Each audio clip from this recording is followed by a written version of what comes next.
Let's continue. Practice problem number 3. A red LED emits photons with a wavelength of 650 nanometers. Find the energy of one photon in joules. Use Planck's constant. H is equals to 6.63 times 10 raised to negative 34 joule second. So we're given 650 nanometers, and that's equivalent to 650 times 10 raised to negative 9 meters. Meter. And then C is equals to 3 times 10 to the 8 meter per second. Required E. So I use the formula E is equals to HC over lambda. Substitute now the given data.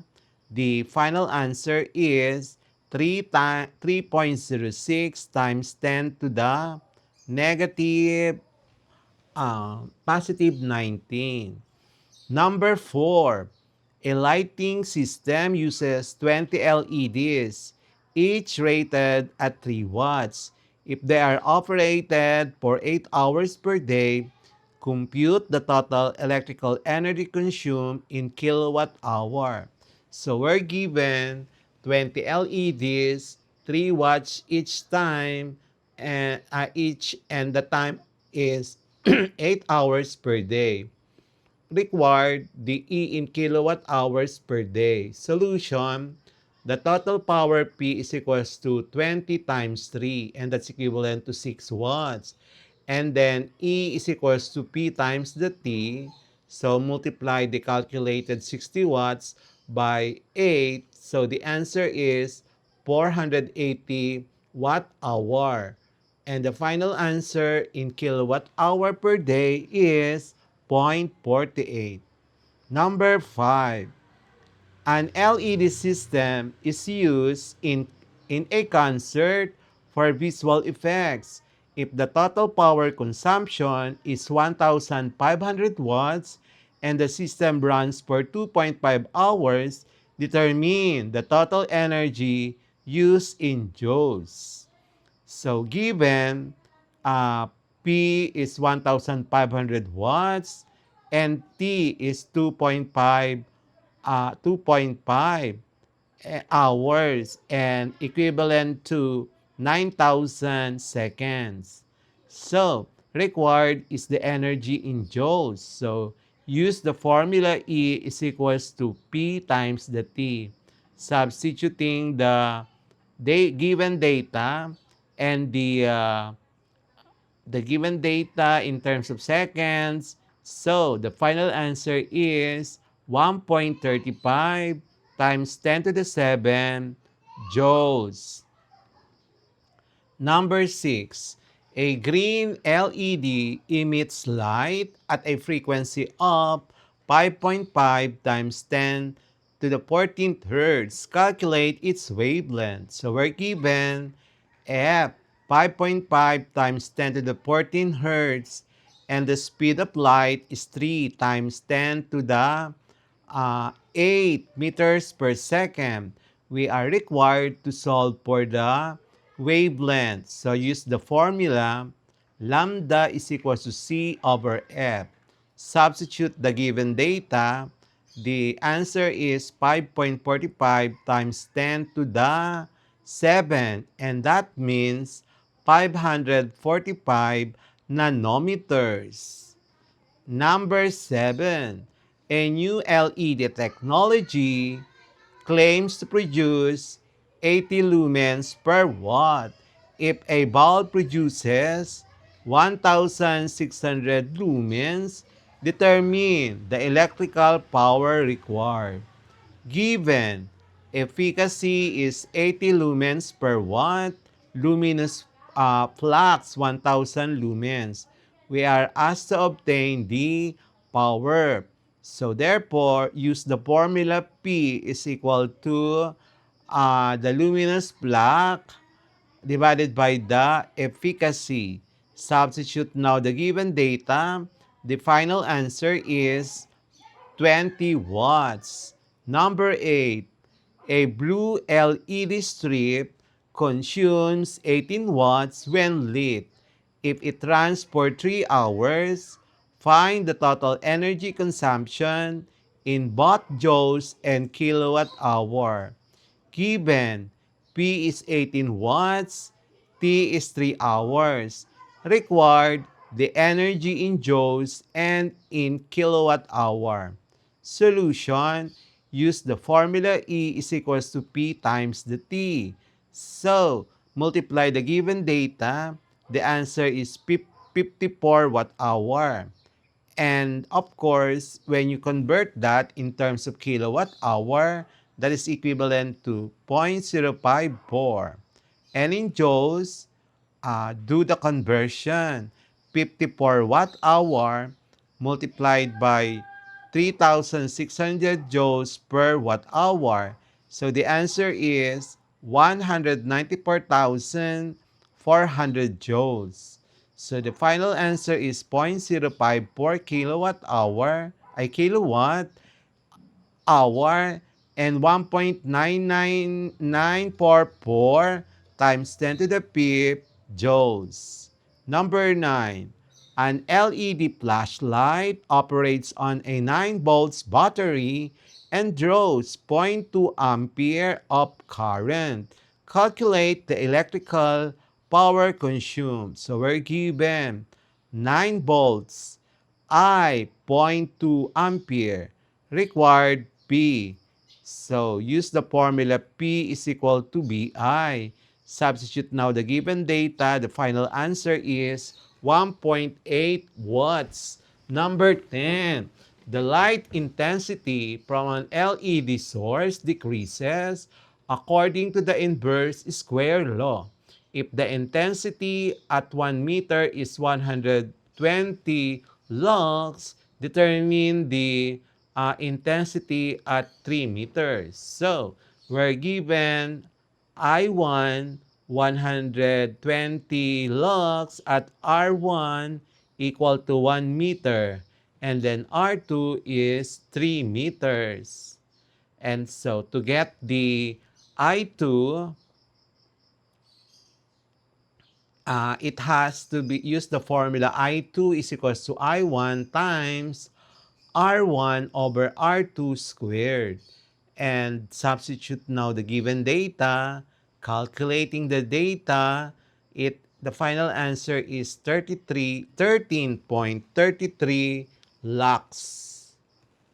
Let us go to now to the multiple choice quiz of lesson 64, understanding innovations in LEDs related to sound and light.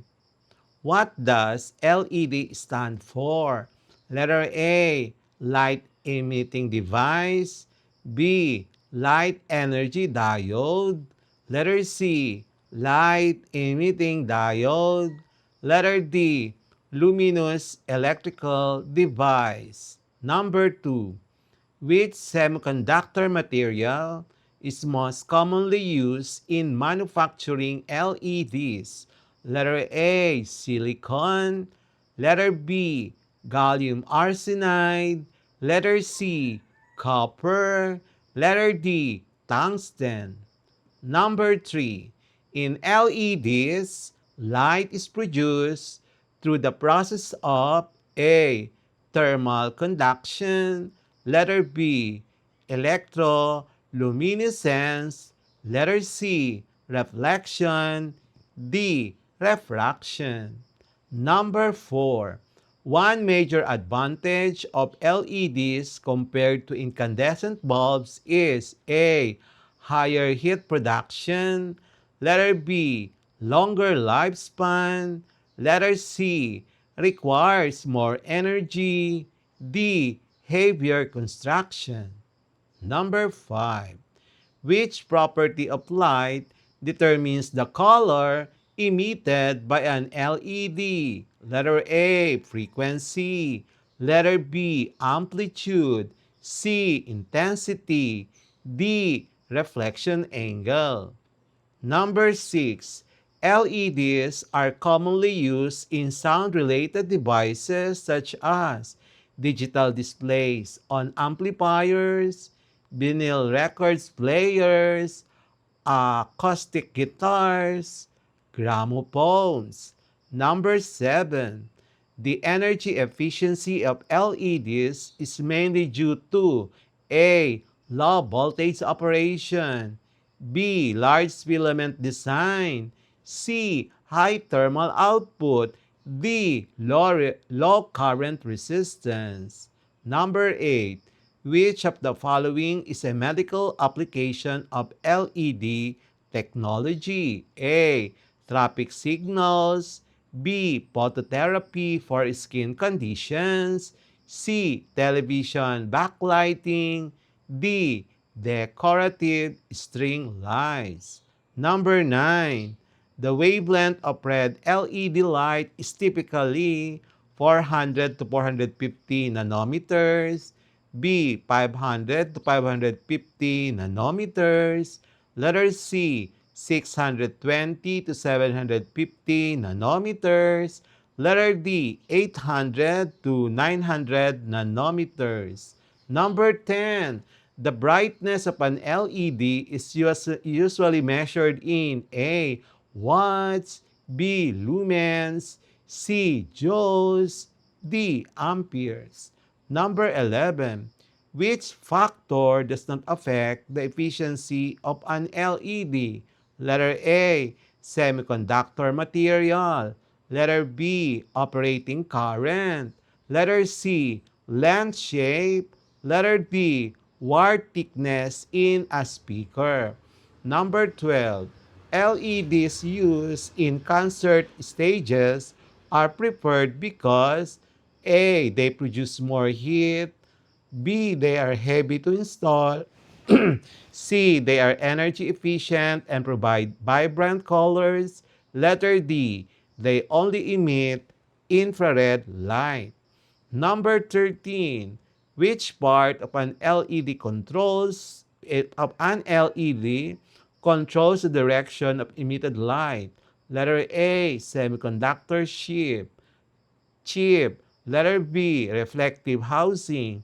Letter C. Anode wire. D. Plastic base. Number 14.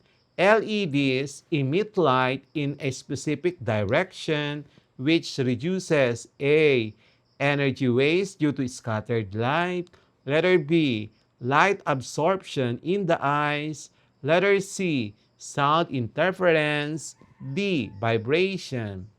Number 15. What is one limitation of LEDs compared to other lighting technologies? Limited color range without phosphors.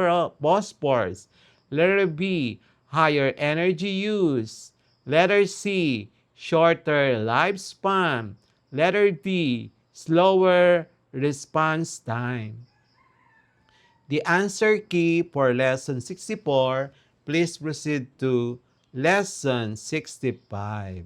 The answer key for lesson 63, understanding innovations in sound amplifiers related to sound and light, is as follows. Number 1B. Increasing the amplitude of an electrical signal to produce louder sound. Number 2, C, amplitude. Number 3, C, transistor. Number 4, C, decibel. Number 5, B, power. Number 6, C, solid-state transistors and integrated circuits. Number 7, B, the output waveform differs significantly from the input waveform. Number 8, A, LED lighting systems. Number 9, B, sound waves into electrical signals. Number 10, 343 meters per second. And for number 11 to 15, those are the answers. And that's it for today's lesson here on Smile Road. If you learned something new today, don't forget to hit that like button and share this video with your classmates. And make sure to subscribe and tap the notification bell so you'll be the first to know when a new lesson drops. This is Sir M reminding you that learning doesn't stop after the bell rings. Keep asking, keep exploring, and always walk the road of loads with a smile. And Smile Road, where curiosity meets discovery. Bye-bye.